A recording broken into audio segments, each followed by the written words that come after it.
Hi, it's Steve with Coin Stuff I Like, bringing you a video about Augustus St. Gaudens and some of his numismatic art produced by U.S. Mint and then also attributed it by Moonlight Mint, Dan Carr.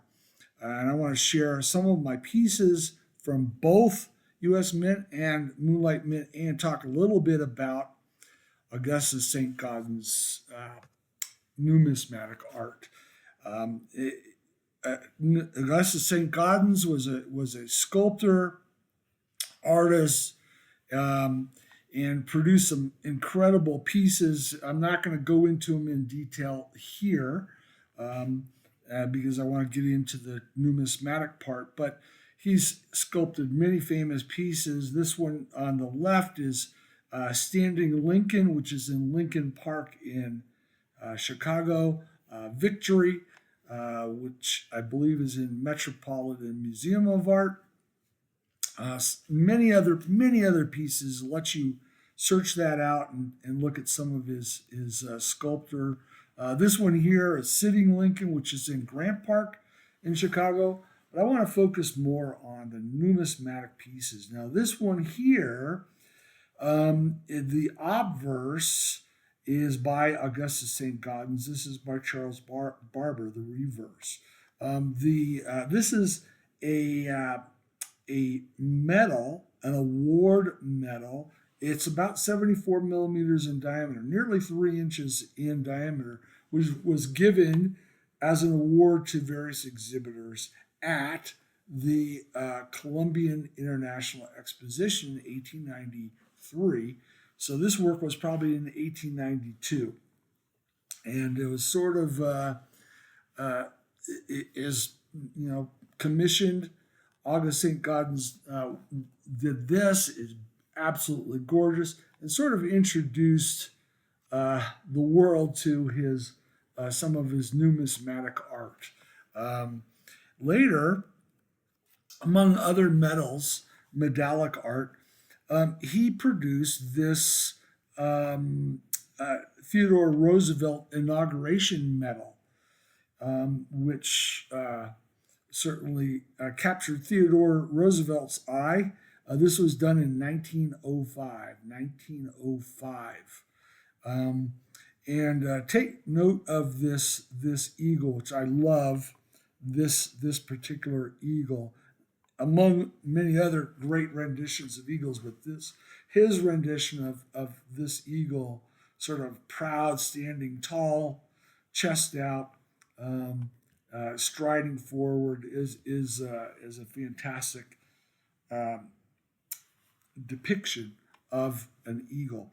Now, Theodore Roosevelt later asked Augustus St. Gaudens to revise the U.S. Coinage. And as we know, Augustus St. Gaudens took the lead on that and designed the double eagle, the gold double eagles, which is, most people call it St. Gaudens gold coin at this point in time. And he also designed the eagle, a $10 gold piece, which you can see has a profile and flowing hair. This is not too dissimilar from De Francisci's Lady Liberty on the peace dollar, not at least down in here with that flowing hair. It's reminiscent of that. And then, of course, here comes that eagle again. I'm going to go back a couple of slides. There's the eagle on the Theodore Roosevelt inauguration piece, and there it is again on the $10 gold piece by St. Gaudens in 2 years later in 1907. St. Gaudens also designed this cent, which was never accepted for production. Again, very similar profile, flowing hair, and the similar profile down here in the chin and lips as what you see here and also what you see in D. Franceschi's Lady Liberty on the peace dollar.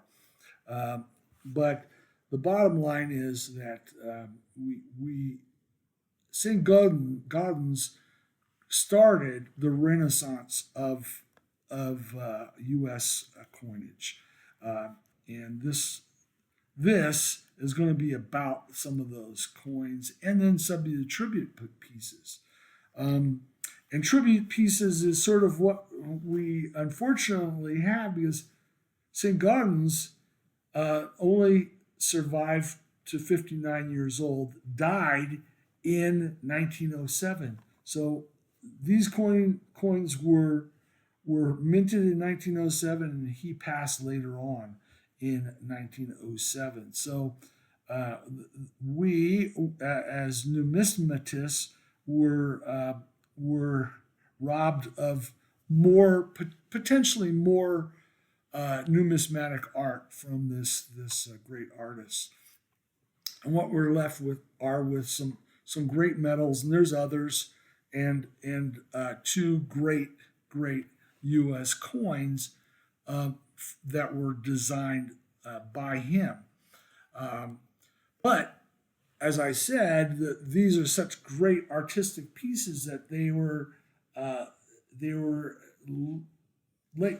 there's tribute made to St. Gaudens later on by both the U.S. Mint, as you see here in the American Gold Eagles, and then also by the Moonlight Mint and Dan Carr, which started in 2018 and runs to this day, the tribute to the St. Gaudens art. So we'll get back to these, but first let's talk about the two coins, U.S. coins, that August St. Gaudens designed. And the first one, of course, is the double eagle, $20 gold piece. There are three types. The original type 1 is has a Roman numeral date and no motto. The second type, and this is generally, these are either high relief or ultra high relief, and they're very hard to come by. We'll get into that in just a second. Then the standard production pieces that are in Arabic numerals started in 1907 through 1933. And the type 2, has the Arabic numerals but no motto. So Roman numerals, no motto, high relief or ultra high relief. Lower relief for production purposes, Arabic numerals, no motto. That's the type 2. And then the type 3, which came about in 1908, has the motto. And the background on that is that Roosevelt asked that no motto be put on because he did not want the word God on a coin that's going to be used in commerce for who knows what.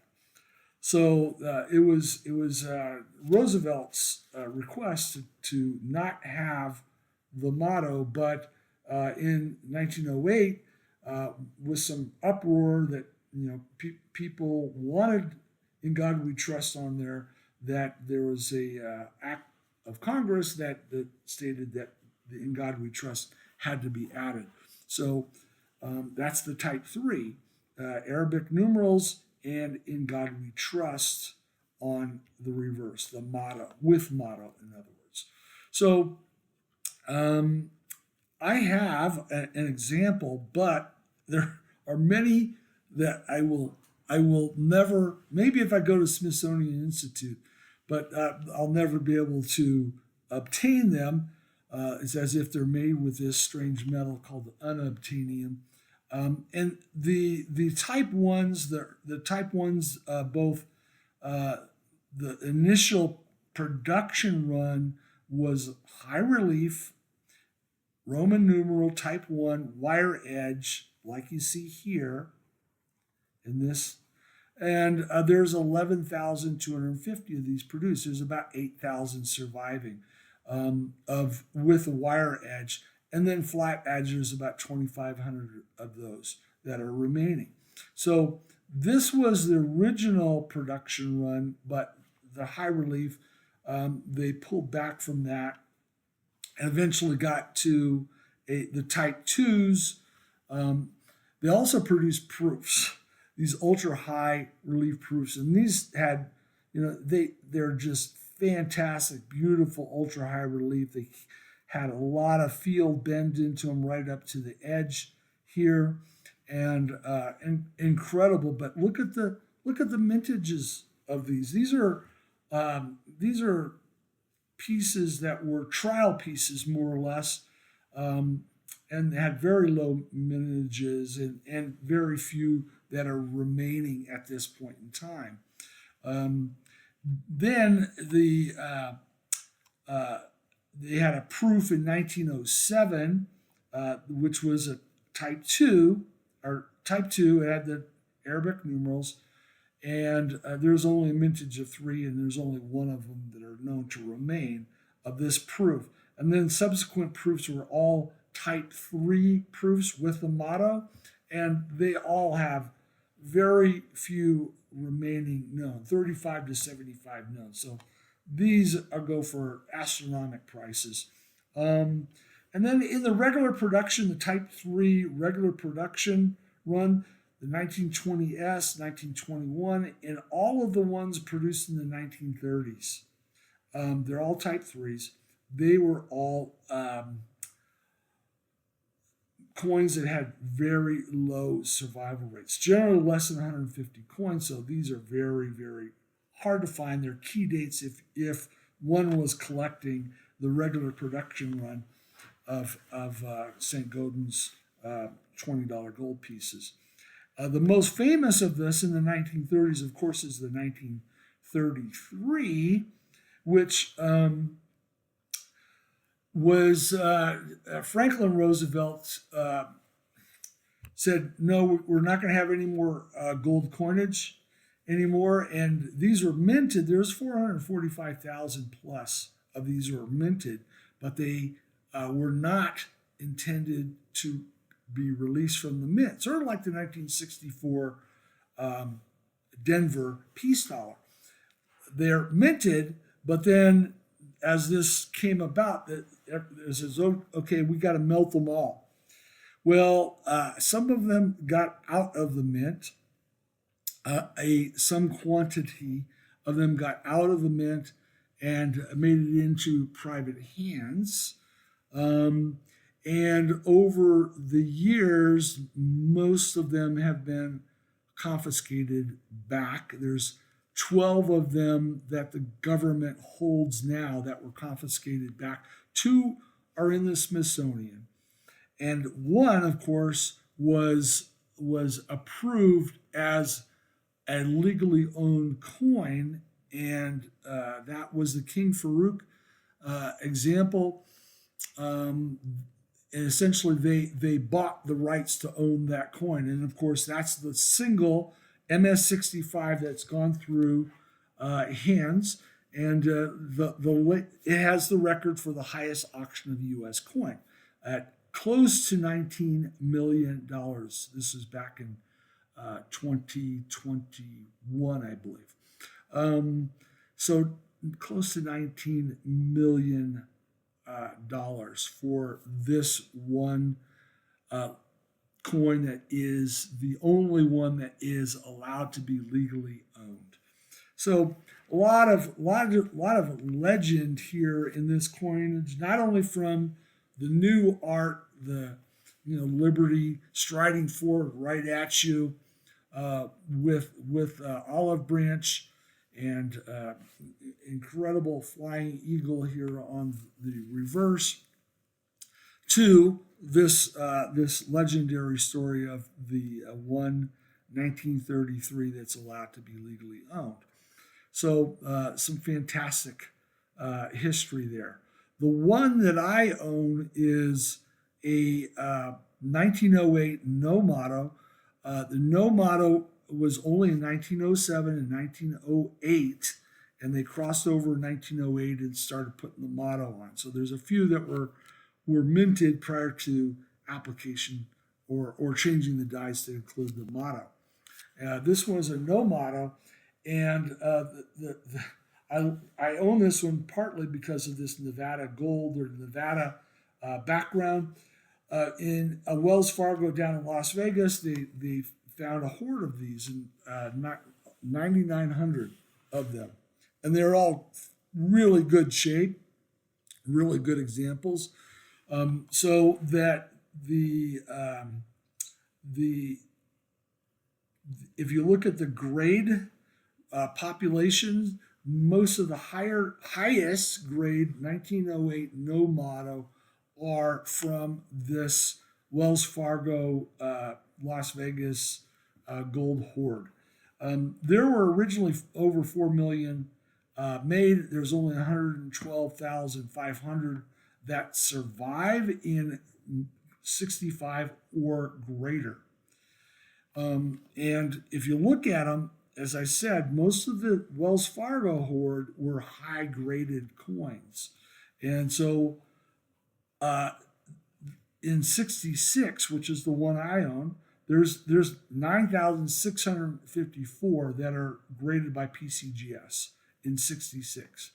Of those, 4,555 are Wells Fargo hoard coins. So close to 50% of the MS-66s are from the Wells Fargo hoard of 9,900. And there's 1,100 higher graded, and 975 of those are from Wells Fargo. So most of the high grade, most of the 67s, and they're even up to 69. There are 10 MS-69 1908 no motto coins. All of them were from the Wells Fargo. So I'm glad to have this one example of a St. Gaudens $20 gold piece in my collection, and I'm glad also that it has that Nevada connection, even if it's only a bank down in Las Vegas that was hoarding them or holding them. Now let's move on to the $10 gold eagle designed by St. Gaudens. And there's four types. There's the wire rim from 1907, no motto. There is the flat edge 1907, no motto. And then the type 3. Now this one here is a lower relief than these.